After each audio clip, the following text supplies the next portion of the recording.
Assalamualaikum warahmatullahi wabarakatuh. Perkenalkan, kami dari kelompok 5 yang beranggotakan Salsabila Umi Azahra, Muhammad Aziz Fitrianto, dan Fadilah Nursyami akan menjelaskan tentang materi hubungan internasional. Di sini saya akan menjelaskan tentang pengertian hubungan internasional. 1. Pengertian hubungan internasional secara umum. Hubungan internasional secara sederhana diartikan sebagai hubungan antar bangsa, baik antar negara dengan individu atau badan hukum, antar warga negara yang satu dengan warga negara yang lain. 2. Pengertian hubungan internasional menurut para ahli. Beberapa ahli mengemukakan pengertian hubungan internasional sebagai berikut. Pertama, Warsito Sunaryo. Menurut Warsito Sunaryo, hubungan internasional adalah studi tentang interaksi antara jenis kesatuan-kesatuan sosial tertentu, negara, bangsa, maupun organisasi negara sepanjang hubungan bersifat internasional, termasuk studi tentang keadaan relevan yang mengelilingi interaksi. Kedua, Taekve Natiessen. Menurut Taekve Natiessen, hubungan internasional adalah bagian dari ilmu politik dan karena itu komponen-komponen hubungan internasional meliputi politik internasional, organisasi dan administrasi internasional, dan hukum internasional. Ketiga, Profesor Dr. Mohtar Kusuma Atmaja SH. Menurut Profesor Dr. Mohtar Kusuma Atmaja SH, hubungan internasional adalah hubungan antar bangsa dan berkembang pula kebiasaan-kebiasaan atau peraturan-peraturan hukum yang merupakan kesepakatan bersama. Nomor 2. Pola dari hubungan internasional. A. Pola penjajahan. Hubungan ini terjadi karena bangsa yang satu menghisap bangsa lain yang disebabkan oleh kapitalisme. Kapitalisme membutuhkan bahan mentah bagi para industri yang berada dalam negeri. B. Pola saling ketergantungan. Hubungan ini terjadi karena negara-negara yang belum berkembang atau negara-negara dunia ketiga dengan negara maju. Negara baru merdeka atau negara berkembang ingin meningkatkan kesejahteraan rakyatnya, mereka melakukan hubungan ekonomi, mengembangkan industri dan bersaing dengan negara maju di pasar global. Yang C. Pola sama derajat antar bangsa. Hubungan ini dilakukan dalam rangka kerja sama dalam rangka untuk mewujudkan kesejahteraan negara.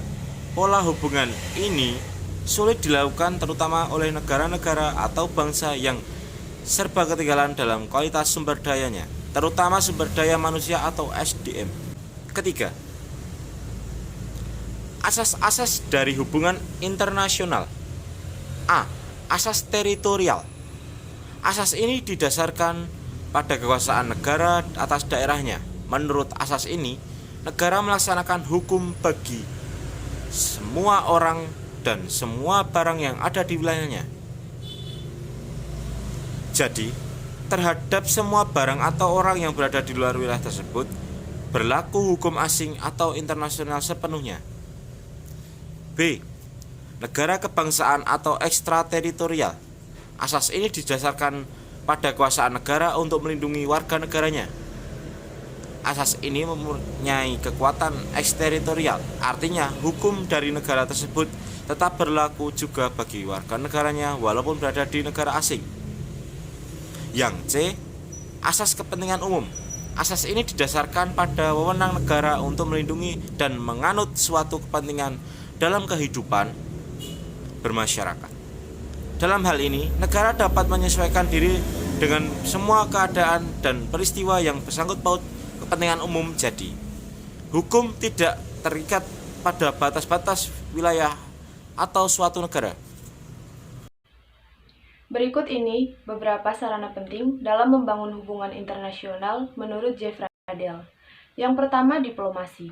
Diplomasi merupakan segala bentuk kegiatan yang dipakai untuk menentukan sebuah tujuan dan menggunakan kemampuan supaya mencapai tujuan itu, menyesuaikan dengan kepentingan nasional dengan negara lain, membuat tujuan nasional yang berjalan untuk suatu kepentingan bangsa dan negara. Selanjutnya, propaganda. Propaganda adalah sebuah usaha yang diatur secara sistematis dan digunakan untuk mempengaruhi sebuah pikiran, emosi, dan tindakan suatu kelompok demi kepentingan masyarakat umum. Lalu ada ekonomi, sosial, dan budaya. Memanfaatkan sarana ekonomi, sosial, dan budaya dapat membantu menambah pemasukan negara dan merupakan sebuah sarana yang sangat efektif. Banyak kerjasama-kerjasama ekonomi yang dibangun oleh negara-negara di dunia, baik secara bilateral maupun multilateral, dan secara regional maupun internasional. Yang terakhir ada kekuatan militer. Peralatan militer dan kekuatan perang yang memadai dapat meningkatkan percaya diri dan keyakinan serta stabilitas diplomasi.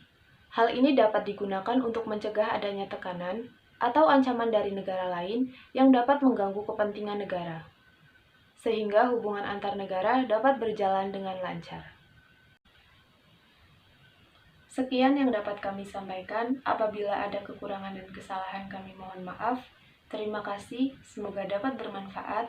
Wassalamualaikum warahmatullahi wabarakatuh.